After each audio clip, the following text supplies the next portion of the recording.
Cette fille que vous voyez passer là s'appelle Charlène. Elle va sur ses 19 ans. C'est une très belle fille, originaire de la ville de Denver. Élevée dans une famille modeste, elle est venue étudier à l'université de Castle Rock. Comme sa copine Jessica, qui a fêté ses 18 ans il y a 2 mois. Originaire elle aussi de Denver, 2 parents gagnant modestement leur vie. Charlène et Jessica étaient voisines à Denver. Elles se sont donc rapprochées et sont devenues copines.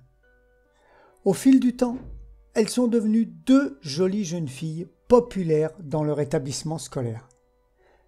Jessica, qui semblait s'affirmer comme la meneuse et attirait tous les regards, Charlène semblait plus réservée, restant un peu plus en retrait, dans l'ombre de Jessica. Mais cependant, jalousant parfois secrètement la popularité de Jessica, se voyant parfois à la place de sa copine. Quand on est une jeune fille populaire, le paraître peut parfois être plus important que tout. L'année scolaire va s'achever. Les vacances vont arriver et on prépare les sacs. On range les affaires afin de retourner chez soi retrouver les familles. Dans la cour, Jessica embrasse son petit ami Quentin. Charlène les regarde de loin. Elle semble quelque peu perdue dans ses pensées. Hé, Chacha, réveille-toi, ma belle. Tu rêvasses. Oh, désolée, je t'avais pas vu venir. Ouais, j'étais perdue dans mes pensées. Charlène fait un petit sourire timide à Jessica. Puis les 2 filles s'en vont vers leur dortoir. Charlène et Jessica résident au campus. Elles n'ont pas pu avoir la même chambre, ce qui les a un peu embêtées sur le moment, mais on ne fait pas toujours ce que l'on veut. Charlène regagne sa chambre afin de finaliser ses valises. Elle jette un coup d'œil un peu triste sur une photo déchirée avant de la cacher sous quelques vêtements et de refermer sa valise. Nous sommes jeudi soir et les 2 filles s'endorment pour la dernière fois dans leur lit du campus. Charlène a une chambre seule. Jessica partage sa chambre avec une fille, Louisa. Une fille assez sympathique, mais avec qui Jessica n'a pas tellement d'affinité. Vendredi matin, les valises sont bouclées et les jeunes filles prennent le bus qui les emmène à la gare ou à l'aéroport suivant la destination des élèves.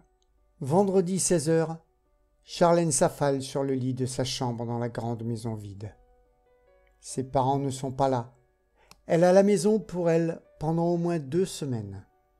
Jessica est également rentrée chez elle, à 2 pâtés de maison de celle de Charlène, et parle de son année avec ses parents. Charlène et Jessica ont une activité en commun, le saut en parachute qu'elles pratiquent depuis 2 ans déjà. Elles sont donc aguerries dans la discipline. Elles ont prévu de faire un saut lundi en début d'après-midi. Allongée sur son lit, Charlène rêvasse. Elle rêve qu'elle est Jessica, la plus jolie des 2, la moins timide, la plus populaire du campus, la petite amie de... Tout à coup, la sonnerie de la porte tire Charlène de ses rêveries. Il est 17h.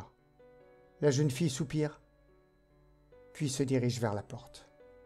Un homme en costume se trouve dans l'encadrement de la porte, un sourire quelque peu malsain aux lèvres. Bonjour mademoiselle, je me présente, je m'appelle Luc Réfic, et je suis un VRP. Je fais du porte-à-porte afin de vendre des intentions. Auriez-vous un moment à m'accorder ? Des quoi, vous dites ? Des intentions ? Des intentions, mademoiselle, vous avez bien compris. Intentions qui peuvent se transformer en actes, bien sûr. Charlène a du mal à croire ce qu'elle entend. Vous n'allez pas très bien, monsieur, je pense. Ou alors vous tentez de me faire une blague ? Le sourire de l'homme reste figé sur son visage et Charlène a du mal à le regarder sans ressentir un sentiment de malaise. Non, non, mademoiselle, je vous assure que ce n'est pas une blague. Si vous m'accordez un moment, je vous expliquerai tout, chère mademoiselle. D'ordinaire, Charlène aurait envoyé balader le vendeur et lui aurait fermé la porte au nez. Mais là, elle ne sait pas pourquoi. Elle ne le fait pas. Elle reste intriguée par les dires de l'homme. Et bien que son sourire la mette mal à l'aise, elle ne peut s'empêcher de dévisager ce curieux personnage. L'homme a une simple mallette avec lui. Rien d'autre qui pourrait contenir des objets. Juste une simple mallette. Charlène est piquée par la curiosité. Des intentions. Qu'est-ce que cet étrange personnage allait bien lui raconter? Peut-être voyait-elle là une occasion de rigoler un peu aux dépens de cet homme qui, visiblement, n'était pas très rationnel. Eh bien, oui, présentez-moi donc vos intentions, en espérant qu'elles soient bonnes, bien sûr.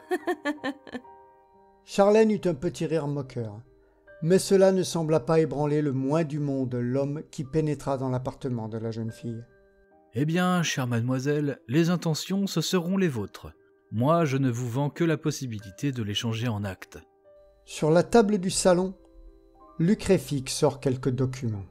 Alors, chère mademoiselle, y aurait-il une intention qui vous traverserait l'esprit? Fuir quelqu'un? Vous venger de quelqu'un? Ou même faire disparaître quelqu'un? Les possibilités sont infinies, voyez-vous. Charlène a du mal à croire ce qu'elle vient d'entendre. A-t-il dit faire disparaître quelqu'un? Vraiment? Je comprends pas bien, là. Vous êtes sérieux? Tout à fait. Voyez-vous, toutes les personnes en ce monde ont des intentions diverses que, bien souvent, ils n'osent pas concrétiser. Ces intentions ne se transforment donc pas en actes. Mon travail ici consiste donc à fournir aux personnes la possibilité de transformer cette intention en acte. Les explications de l'homme font sourire Charlène. Elle a du mal à croire que cet homme en face d'elle lui parle sérieusement. Vendre des intentions. Charlène a déjà eu des discussions surréalistes, mais là, elle doit avouer que ça dépasse l'entendement. Cela dit, une idée semble germer dans son cerveau, et la jeune fille a un petit rire que l'homme ne semble pas relever. Eh bien, monsieur... Réfic, mademoiselle. Luc Réfic. Eh bien, monsieur Réfic, pourriez-vous... rendre ma copine Jessica moins jolie? Charlène avait parlé sur un ton de moquerie, comme si elle lançait un défi débile à un copain. Luc Réfic sembla content de la réponse de Charlène. Son sourire parut à la jeune fille encore plus malsain. Bien, mademoiselle. Voilà une intention qui pourrait convenir. Rendre votre copine moins jolie, cela est tout à fait dans mes cordes. L'idée me plaît beaucoup. Charlène regardait Luc d'un air mi-amusé, mi-inquiète. Elle soupira et leva les yeux au ciel. Voyons. Est-ce que je vous mets une option amnésie jusqu'à ce que je revienne retirer mon paiement, mademoiselle? C'est une des dernières nouveautés. Vous ne vous rappellerez de rien jusqu'au jour du paiement. Charlène ne dit rien. Elle reste interloquée. Ce monsieur Réfic reste droit et stoïque. Il répond de la manière la plus sérieuse, alors que Charlène plaisantait. Elle se sent quelque peu déstabilisée. Je vous propose ceci. Défiguration de votre ami, suivie d'une amnésie pour vous, et bien sûr effacement des empreintes digitales pour votre tranquillité, et dans un an, à partir de la date à laquelle l'intention s'est transformée en acte, je viendrai alors chercher mon paiement. Cela vous convient-il, mademoiselle? Charlène reste bouche bée et ne sait que répondre. Après un bref silence d'incompréhension, elle finit par dire, presque malgré elle, « Je suppose oui, mais vous parlez d'un paiement? Combien ça va coûter? » L'homme regarde Charlène dans les yeux. Un regard inquiétant. Et aussi malsain que son sourire. Rien d'autre que votre âme, mademoiselle. Charlène reste interloquée sans voix. L'homme tend des papiers et un stylo à Charlène. Sans réfléchir et sûrement par pur réflexe, Charlène se saisit du stylo quand Luc Réfic fait mine de le lâcher devant elle. La pointe du stylo coupe alors le pouce de Charlène qui grimace mais ne dit rien. Et du sang tombe sur le contrat que Luc tient dans l'autre main, juste à l'endroit où Charlène aurait dû apposer sa signature. Charlène ne dit rien, mais serre un peu les dents et fronce les yeux. Très bien, mademoiselle. Voilà donc une affaire rondement menée. Je vous laisse ma carte. Inutile de me raccompagner, je connais le chemin. Charlène reste sans réagir alors que la porte d'entrée claque derrière Luc Réfic. C'est le téléphone qui sort la jeune fille de sa torpeur. Chacha, c'est Jess. C'est toujours ok pour qu'on dorme dimanche chez toi? J'ai trop hâte d'aller sauter lundi. Oui, c'est toujours ok. Moi aussi, j'ai hâte. Bah, que t'arrive-t-il? T'as l'air un peu Absente? Rien. Sûrement la fatigue du retour. Je me suis pas trop reposée, donc je vais aller dormir tôt, je pense. Oui, tu as raison. Moi aussi, je suis claquée. Bon, je te laisse. On se voit demain. On ira manger un bout. Allez, ciao, chacha. Ciao, Jess. Bonne soirée. La soirée se passe tranquillement. Charlène regarde le pansement qu'elle a posé sur son pouce en repensant à cet individu pour le moins étrange. Le samedi se passe à flâner. Les deux copines se retrouvent pour manger au Subway. Et, bizarrement, Charlène ne parle pas de son étrange rencontre et de son entretien pour le moins surréaliste avec Luc Réfic. Elle ne lui montre même pas la carte que celui-ci lui a laissée et qu'elle a glissée dans son portefeuille presque mécaniquement. Le dimanche arrive et Jessica sonne à la porte de Charlène en début d'après-midi. Elle a avec elle tout son attirail pour le saut. Tu m'aides à rentrer tout ça, ma biche?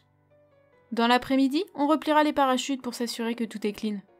Ok, pas de soucis, Jess. L'après-midi se passe sans encombre. Les filles parlent du saut qu'elles vont faire le lendemain. Elles vérifient et replient les parachutes. Puis commandent une pizza pour le soir, qu'elles mangent devant le film Des souris et des hommes. Puis vont se coucher. Jessica s'endort sur le canapé.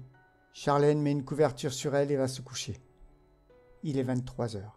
1 heure du matin s'affiche au réveil de Charlène. Celle-ci se lève et sort de la chambre. Elle n'est pas vraiment consciente. C'est comme si elle subissait un voyage astral. Elle a l'impression de voir son corps agir alors que son esprit le suit en planant au-dessus de celui-ci. Elle se voit traverser le salon sans faire de bruit, puis pénétrer dans le garage où se trouvent les sacs à dos et les parachutes. Elle saisit l'opinel de son père sur la caisse à outils, ouvre le sac qui contient le parachute de Jessica et donne quelques coups de lame. Puis referme le sac, repose le couteau sur la caisse à outils et retourne se coucher. Le lendemain, les filles se lèvent vers 11 heures. Charlène a mal à la tête. Elle prend un aspirine et ça finit par passer. Vers 12h30, les deux jeunes filles mangent un repas léger. Vers 14h, le père de Jessica les emmène à l'aéroport. Les filles montent dans le petit avion qui prend son envol. Puis vient le moment de sauter. Charlène saute, Jessica la suit. Elles font un moment de la chute libre. Charlène ouvre son parachute. Jessica ouvre son parachute à son tour. Mais elle continue de tomber assez vite. Un câble a cédé lors de l'ouverture et le parachute s'est mis en torche. Charlène ouvre grand les yeux en voyant Jessica continuer sa chute. Jessica tire sur le parachute de secours, mais celui-ci ne s'ouvre pas et la fille continue sa chute. Charlène hurle en voyant son amie tomber et des larmes coulent sur ses joues. Jessica hurle et pleure. Sa chute la précipite vers une dense forêt de pins. Charlène suit son amie sans faire attention à sa direction. Les yeux remplis de larmes. Les filles se suivent, Jessica tombant, Charlène la suivant par réflexe et panique, n'arrivant plus à diriger son parachute, ne pouvant laisser son amie. Charlène se rapproche dangereusement des arbres et son parachute s'enroule sur une branche. Charlène tombe lourdement et se cogne la tête au tronc de l'arbre, perdant connaissance. L'avion fait des cercles dans le ciel, puis rentre pour chercher des secours. Les secours battent la forêt, cherchant les filles. Les familles sont prévenues. Des ambulances arrivent. Les filles sont emmenées aux urgences. Charlène ouvre les yeux dans son lit d'hôpital.